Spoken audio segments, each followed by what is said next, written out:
Hello everyone, welcome to ज्ञान सागर institute sector 34 Chandigarh. तो आज हम डिस्कस करने वाले हैं राइट टू कॉन्स्टिट्यूशनल रेमेडीज, जिसे हम रिट के नाम से भी जानते हैं। तो आज का हमारा पूरा टॉपिक डिस्कशन इसी टॉपिक पे रहने वाला है। देखिए, सबसे पहले आपको पता होना चाहिए कि रिट होता क्या है। रिट बेसिकली मीन्स कि जब भी हमारा कोई फंडामेंटल राइट वायलेट हो जाता है तो उसका इन्फोर्समेंट हमें करवाना पड़ता है। We need a cure for the violation जो भी हमने सफर किया अपने फंडामेंटल राइट्स के लिए। तो ऐसे में जो आर्टिकल हमारी हेल्प के लिए सामने आता है वो है आपका आर्टिकल 32, जिसे हम रिट के नाम से भी जानते हैं। देखिए, सबसे पहले आप इस टॉपिक में हम करेंगे article 32 to 26 along with cases, case laws, important case laws हम इस टॉपिक में डिस्कस करने वाले हैं। अब देखो, हमारे पास राइट है, जैसे right of freedom, then we have life, right to life, right to dignity. लेकिन ये सारे राइट्स हमारे लिए मीनिंगलेस हैं अगर हम इन्हें इन्फोर्स ही नहीं करवा पाएंगे। फॉर एग्जाम्पल, कोई भी हमारे फ्रीडम में इंटरफेयर कर रहा है, कोई भी हमारी लाइफ में इंटरफेयर कर रहा है, कोई भी हमसे हमारा राइट टू डिग्निटी छीन रहा है, स्नैच कर रहा है, तो ये सब वॉयलेशंस हैं जो हम अपने अपने राइट में फेस करते हैं। अगर ये वॉयलेशंस हम होने देंगे और उसी तरीके से हमें अपनी लाइफ को निकालना पड़ेगा तो उसका कोई बेनिफिट ही नहीं है। दैट मीन्स कि जितने भी फंडामेंटल राइट्स हमें मिले हुए हैं, जितने भी फंडामेंटल राइट्स हमारे पास हैं, वो सब मीनिंगलेस हैं अगर अगर उनका एनफोर्समेंट नहीं होता है। तो अगर हम उन्हें एनफोर्स नहीं करवा सकते हैं तो वो राइट्स हमारे पास हैं नहीं है, इस बात से कोई फर्क ही नहीं पड़ेगा। इसीलिए इन सबके हमें प्रोटेक्शन चाहिए। जो प्रोटेक्शन हमें मिलती है उसे हम कहते हैं constitutional remedies, right to constitutional remedies, right to right.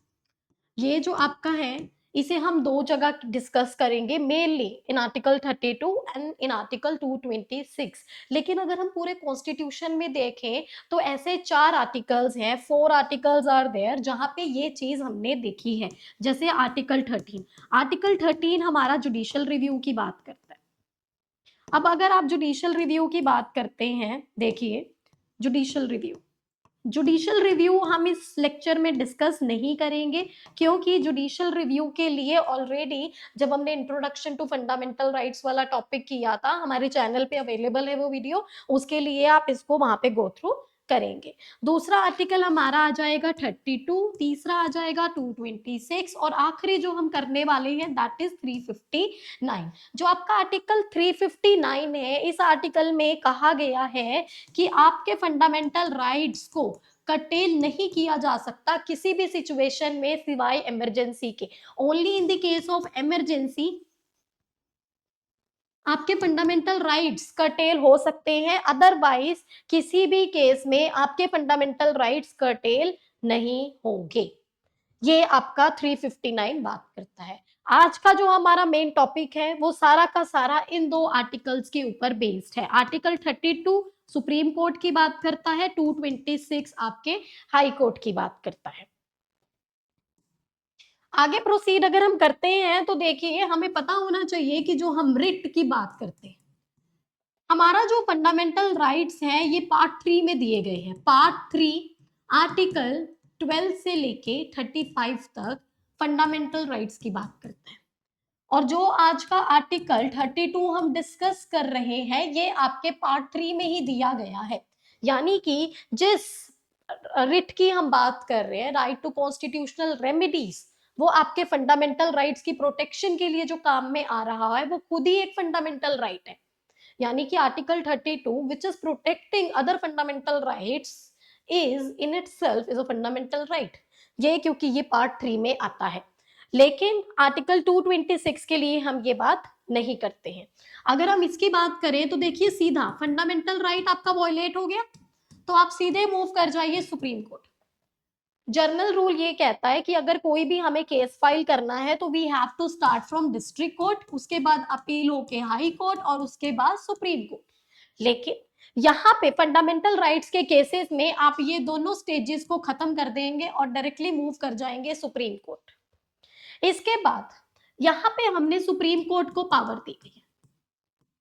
Supreme court के पास जो पावर आपकी दी गई है कि वो आपके फंडामेंटल राइट्स को प्रोटेक्ट करेगा, इसीलिए हम सुप्रीम कोर्ट को यहां पर प्रोटेक्टर एंड गारंटर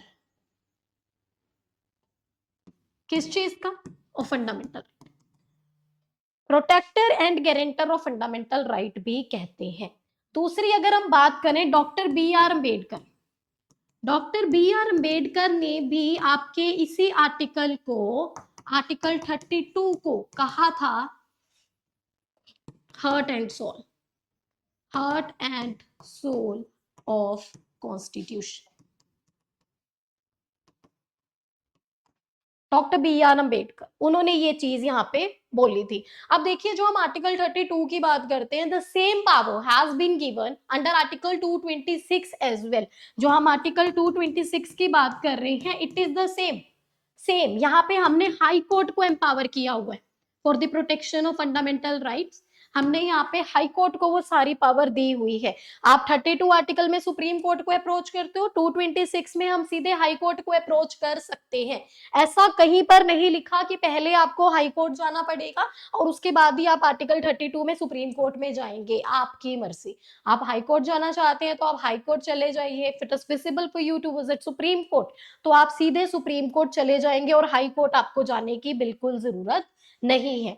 वैसे तो देखिए हम कहते हैं कि रिट जुरिस्डिक्शन 32 आर्टिकल में और 226 आर्टिकल में दोनों में ही सेम है, दोनों में ही सेम है। लेकिन फिर भी यहाँ पे जब हम रिट की बात कर ही रहे हैं तो यहाँ पे आपके मेजर डिफरेंस है, two major difference basically, major difference 226 and यहाँ पे आपका आर्टिकल 32। सबसे पहले यहाँ सुप्रीम कोर्ट जाते हैं, यहाँ हाई कोर्ट जाते हैं। इनकी पावर वाइडर है, हाई कोर्ट के पास ज्यादा पावर है, सुप्रीम कोर्ट के पास पावर कम है, नैरो है। क्यों? क्योंकि सुप्रीम कोर्ट सिंस सुप्रीम जो आर्टिकल 32 है वो आपके फंडामेंटल राइट के चैप्टर में ही आता है, तो आप सुप्रीम कोर्ट में जब जाएंगे अपने राइट्स की वॉयलेशन के लिए, वो राइट सिर्फ फंडामेंटल राइट होंगे, यानी ओनली फंडामेंटल राइट वॉयलेशन अगर हो रहा है तभी आप जाएंगे।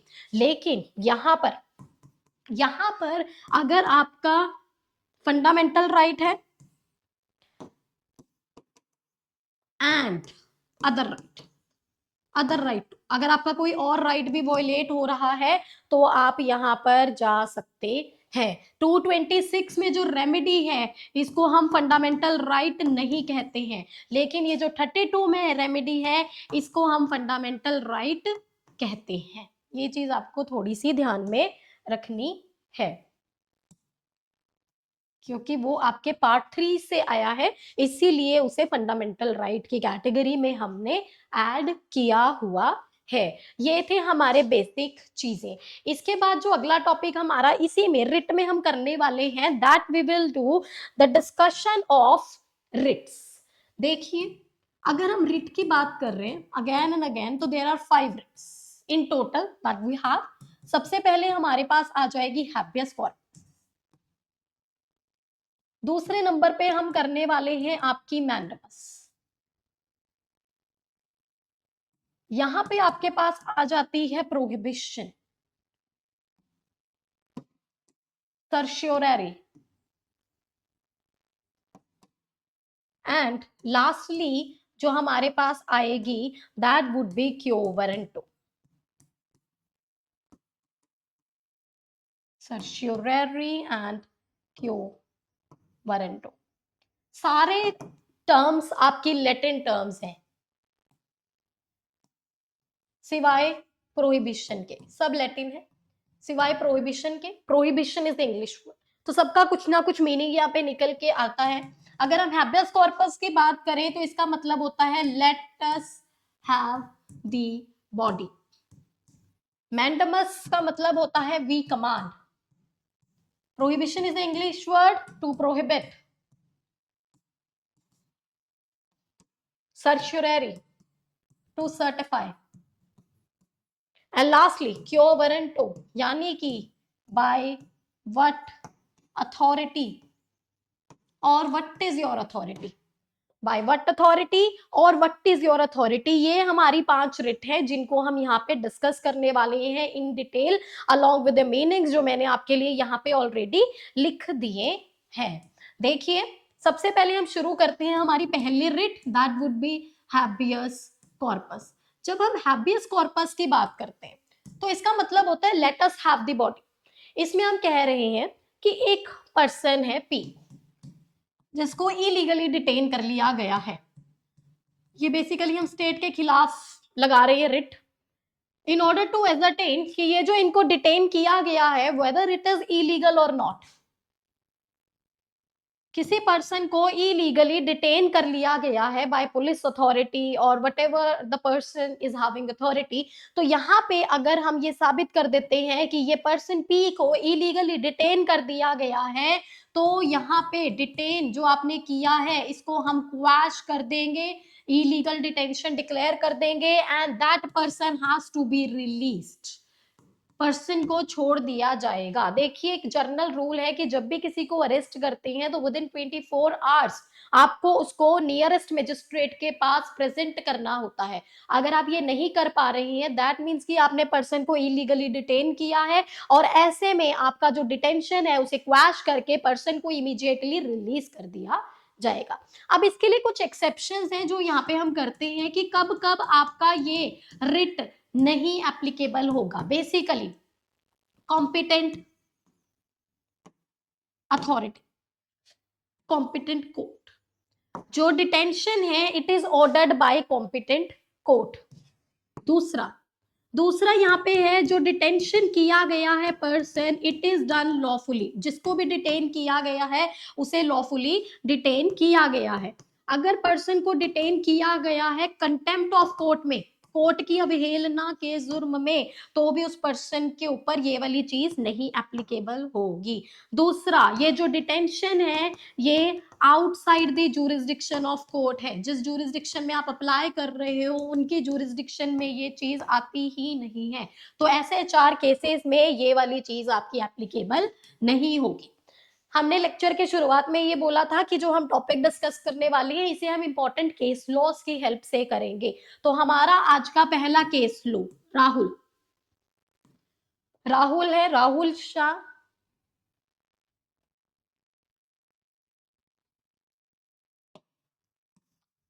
इट इज एक्चुअली इसमें जो हम केस डिस्कस करें it is Rudal Shah versus state of Bihar.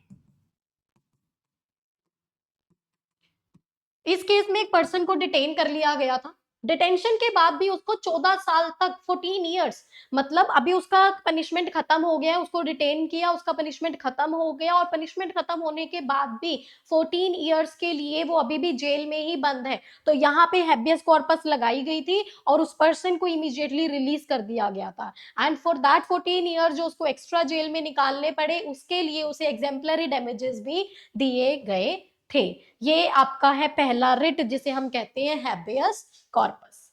दूसरा जो रिट हम डिस्कस करेंगे that would B mandamus. Mandamus का मतलब होता है वी कमांड। इसमें हम बेसिकली कमांड दे किसको रहे हैं, public officer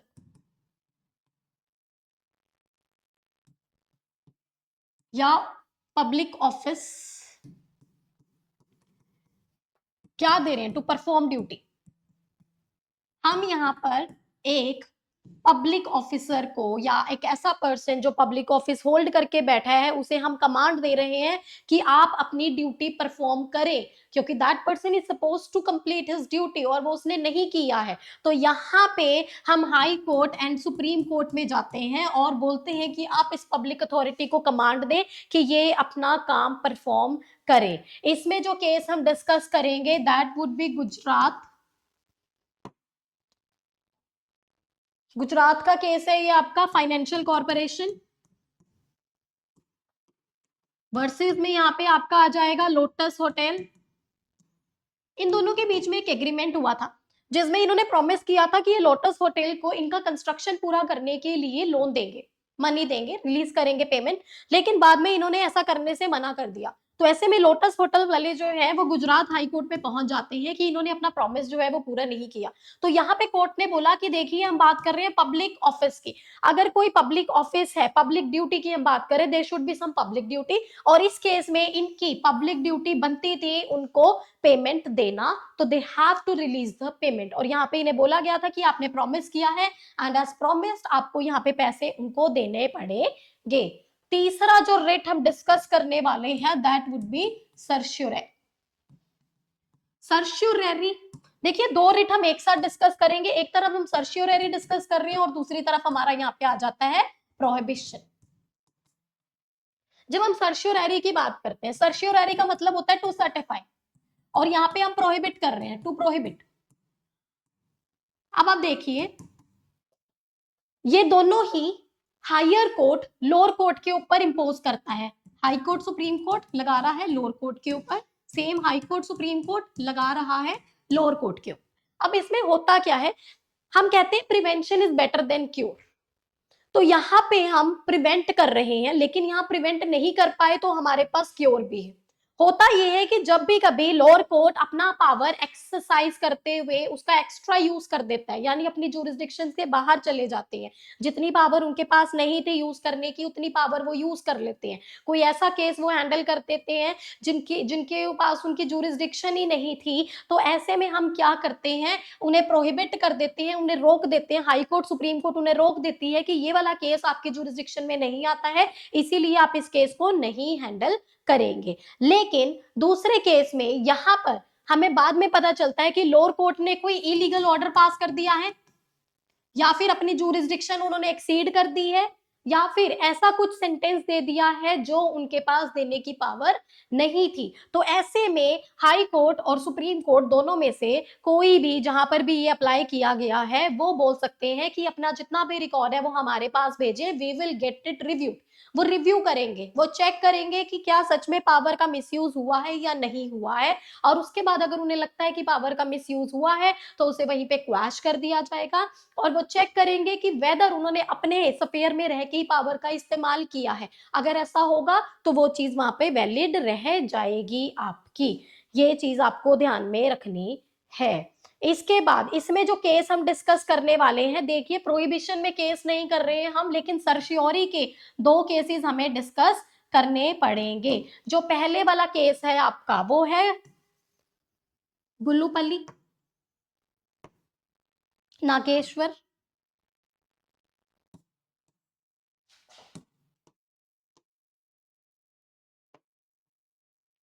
Rao versus APSRTC, ये आपका 1959 का केस है। और जो दूसरा केस है, दूसरा केस हम डिस्कस करने वाले हैं AK Kraipak versus union of India. ये दोनों केसेस में लोअर कोर्ट ने अपना जजमेंट में जो दिया था order, it was considered illegal, इसीलिए इन दोनों केसेस में जो भी कोर्ट का ऑर्डर था उसे क्वैश कर दिया गया था बाय हायर कोर्ट्स। जो लास्ट हमारा रह गया है that is quo warranto. Quo warranto मतलब what is your authority, by what authority. देखिए मैं आपको एग्जांपल के साथ बताती हूँ। होता ये है कि जब भी आपने कोई एडमिशन लिया है यूनिवर्सिटी में, तो always you have to appear in the entrance exam conducted by that particular college और यूनिवर्सिटी जहां पे भी आप एडमिशन ले रहे हैं। मान के चलें आपका एडमिशन वहीं पे हो गया है बिना किसी भी एंट्रेंस एग्जामिनेशन के, तो it can be checked later on. ऐसा नहीं है कि एडमिशन हो गया है and you have secured the seat, बाद में पता लगता है कि आपका बिना एंट्रेंस के एडमिशन हुआ है, तो ऑब्वियस सी बात है you will be told to vacate the seat, कि आप ये खाली कर दे सीट, क्योंकि यहाँ पे वो कैंडिडेट आएगा who was actually qualified for that seat. तो सिमिलरली ये वाला जो रेट लगाते हैं ये हम पब्लिक ऑफिस में लगाते हैं। पब्लिक ऑफिस होता ये है कि कोई पर्सन जब एक पब्लिक पोस्ट होल्ड करके बैठा होता है, तो हम यहाँ पे चेक करते हैं कि जिस भी पर्सन ने वो पब्लिक पोस्ट को या पब्लिक ऑफिस को होल्ड किया हुआ है, whether that person was actually qualified to be there और नॉट। तो हम यहाँ पे रिट लगा के उनसे पूछ सकते हैं कि बाय व्हाट अथॉरिटी, किस अथॉरिटी से आपने इस पोजीशन को होल्ड किया हुआ है। और अगर हमें लगता है कि no, that person is not actually qualified to be there, वो पता नहीं कैसे वहां पे आ गए हैं, तो उन्हें हम कह देंगे कि यू हैव टू वेकेट, आपको वो अपना सीट छोड़ना पड़ेगा, आपको ये अपना ऑफिस वेकेट करना पड़ेगा। एक बार फिर भी पांचों हम रिट का रिकैप कर लेते हैं। देखिए हमने 5 रिट डिस्कस की हैं। सबसे पहले आपकी आती है हैबेस कॉर्पस, जिसका मतलब होता है let us have the body और प्रोड्यूस द बॉडी, जिसमें हम करते हैं कि किसी भी पर्सन को अगर इलीगली डिटेन कर लिया गया है तो उसे 24 आवर्स के अंदर अंदर मजिस्ट्रेट के सामने पेश करना पड़ता है। अगर आप ऐसा नहीं करते हो तो इट विल बी प्रिज्यूम्ड कि जो आपका डिटेंशन है वो इलीगल है, और कोई भी एनी पर्सन आपकी फैमिली से, आपके रिलेटिव से, उसको उसके ऊपर, क्योंकि वो पर्सन तो जेल में है, तो उनकी फैमिली रिलेटिव में से कोई भी ये रिट इशू करवाएगा और यहाँ पे उस पर्सन को इमीडिएटली रिलीज कर दिया जाएगा, इफ ओनली इफ अगर वो आपका डिटेंशन है इलीगल पाया जाता है। दूसरा जो रिट था वो था मैंडमस, कोई भी पब्लिक अथॉरिटी अगर अपना पब्लिक फंक्शन परफॉर्म नहीं कर रही है तो हम उसे कंपेल कर सकते हैं कि अपना फंक्शन परफॉर्म करे। प्रोहिबिशन में यहाँ पे लोअर कोर्ट्स को प्रोहिबिट कर दिया जाता है कि अपनी जुरिस्डिक्शन का आप मिसयूज नहीं करेंगे, एक्सेस यूज नहीं करेंगे, जो पावर आपके पास थी आप सिर्फ उसका ही इस्तेमाल करेंगे, उसके बाहर नहीं जाएंगे। सर्श्योरी में एक्चुअली यहाँ पे पावर मिसयूज हो चुकी है, तो हम रिव्यू करते हैं लोअर कोर्ट के जजमेंट्स को कि क्या सच में उन्होंने अपनी पावर का मिसयूज किया है या नहीं किया है। अगर हमें लगता है कि नहीं किया है तो ऑर्डर वैलिड रहेगा, लेकिन अगर हमें लगता है कि नहीं उन्होंने अपनी जुरिस्डिक्शन एक्सीड कर दी है तो यहाँ पे उस ऑर्डर को हम कर देंगे क्वैश। अब जो आखिरी वाला आपका रह गया है वो रह गया है बाय व्हाट अथॉरिटी, यानी कि क्यो वारंटो। तो यहाँ पे हम चेक करते हैं कि जो भी पर्सन पब्लिक पोस्ट को होल्ड करके बैठे हैं weather they were actually qualified to be there or not, क्या उनके पास एक्चुअल में राइट था टू बी देयर और नॉट। अगर नहीं था तो they will be told कि आपको सीट वेकेट करनी पड़ेगी। That's all for today, thank you so much. आप हमारी पुरानी वीडियोस हमारे चैनल पे देख सकते हैं and you can directly visit us as well. Thank you.